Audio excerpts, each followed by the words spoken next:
सभी को जय जिनेंद्र। देखो तो इतने डेंस जंगल में इतनी अच्छी म्यूजिक की आवाज कहाँ से आ रही है।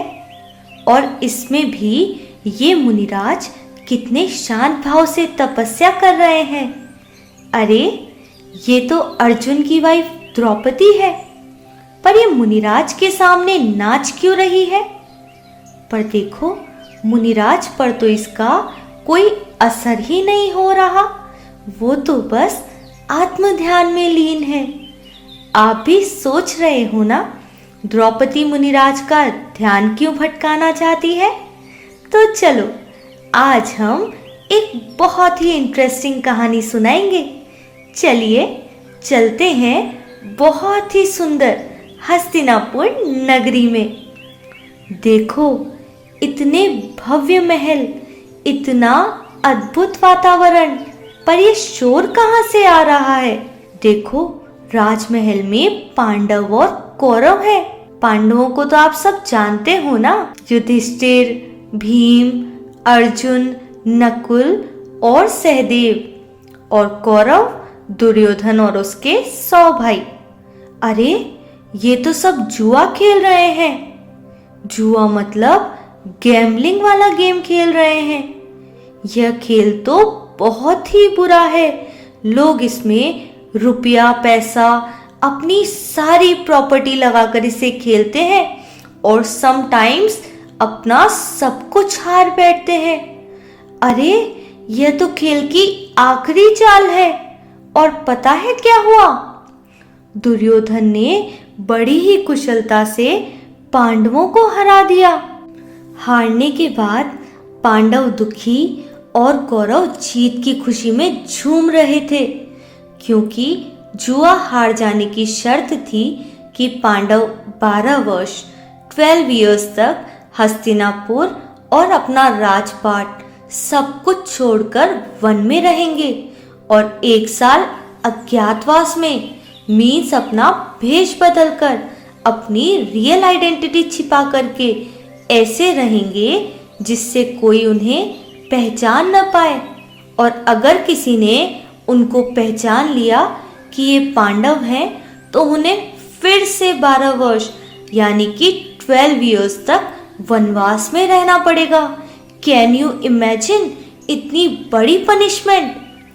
हस्तिनापुर के राजकुमार पांडवों को अपना राजपाट, वैभव सब कुछ छोड़कर वन में रहने के लिए मजबूर होना पड़ रहा है। 5 पांडवों के साथ द्रौपदी भी उनके साथ गई। कहाँ राजपाट का वैभव और कहाँ वनवास में रहकर कभी भिक्षा से यानी कि मांगकर भोजन करना, कभी वनों में उगे हुए फलों से अपना पेट भरना। धीरे धीरे करके 12 वर्ष पूरे हो गए। अब अंतिम 1 साल में उन्हें अज्ञातवास मतलब अपनी रियल आइडेंटिटी को छिपा करके रहना था। तो वो सभी पांडव विराट नगर में पहुंचे। वहां युधिष्ठिर बने राजमहल के पंडित यानी कि मंदिर के पुजारी, भीम बने भोजन बनाने वाले, अर्जुन बने नृत्यांगना यानी कि डांस करने वाले, और नकुल सहदेव घोड़ों को संभालने वाले बनकर रहे, और द्रौपदी बनी राजमहल की मालिन यानी कि गार्डनर। इस तरह सभी विराट नगर के राजा के यहाँ रहने लगे। एक दिन अचानक वहां की महारानी का भाई कीचक अपनी बहन यानी कि महारानी से मिलने आया। कीचक भी दूसरी नगरी का राजकुमार था, किंतु बहुत ही दुष्ट और बैड कैरेक्टर वाला था। अपने सामने वह किसी को कुछ नहीं मानता था। अपनी सुंदरता, अपने बाहुबल, अपनी ब्रेवरी पर बहुत अभिमान प्राउड करता था। एक दिन कीचक महल के बगीचे में घूमने गया और उसने वहां पर द्रौपदी को देखा। द्रौपदी को देखते ही वह उसकी ओर अट्रैक्ट मोहित होने लगा और मौका मिलते ही द्रौपदी को भी अपनी ओर अट्रैक्ट करने की कोशिश करने लगा। राजमहल में जहां भी जाता हर समय द्रौपदी के बारे में ही सोचता रहता। लेकिन द्रौपदी तो अर्जुन की पत्नी थी, किसी और के बारे में तो वो सोच भी नहीं सकती थी। लेकिन कीचक को तो द्रौपदी के अलावा कुछ दिखाई ही नहीं देता। बहुत दिनों तक जब कीचक नहीं माना तो द्रौपदी ने भीम को सारी बात बताई। फिर क्या था, भीम को बहुत तेज गुस्सा आ गया। जैसे तैसे अपने गुस्से को शांत करके उसने द्रौपदी को एक आइडिया, एक उपाय बताया। द्रौपदी ने कीचक को रात में अकेले सबसे छुपकर मिलने बुलाया।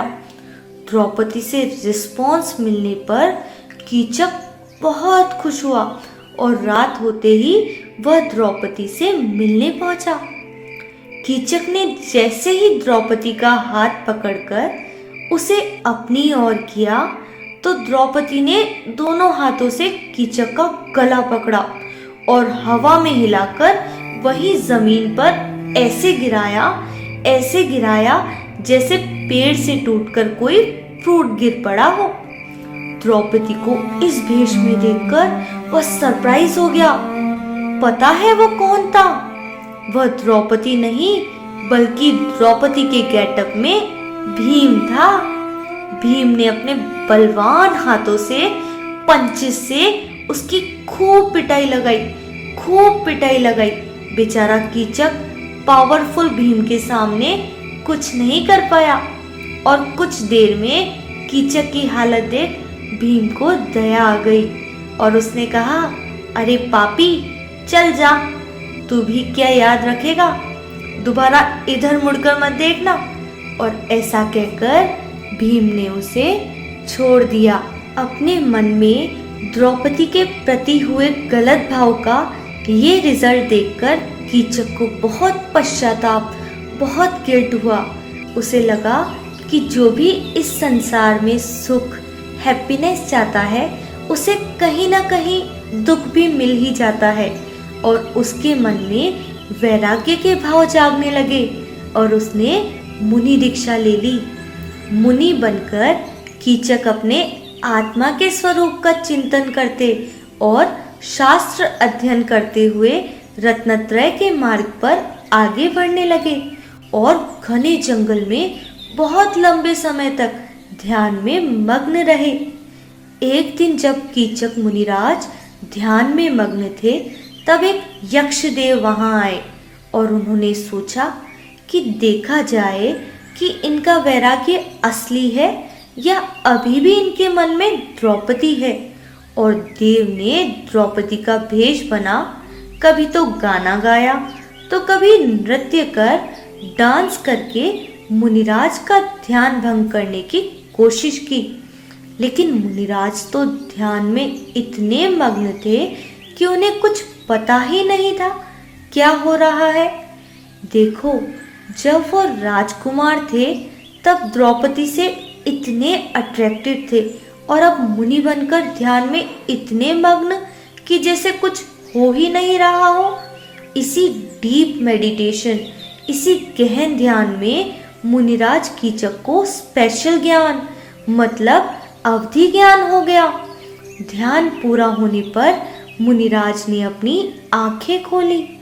तब द्रौपदी यानी कि यक्ष देव अपने असली रूप में आए। उन्होंने मुनिराज को बारंबार नमोस्तु करके उनसे पूछा, हे मुनिराज, आप द्रौपदी पर इतने मोहित किस कारण से थे? मुनिराज ने बताया कि द्रौपदी और मेरे, हम दोनों जीव के पूर्व के भवों में बहुत सारे संबंध हुए। कभी माता का, कभी बहन का, कभी स्त्री का, कभी पुत्री का।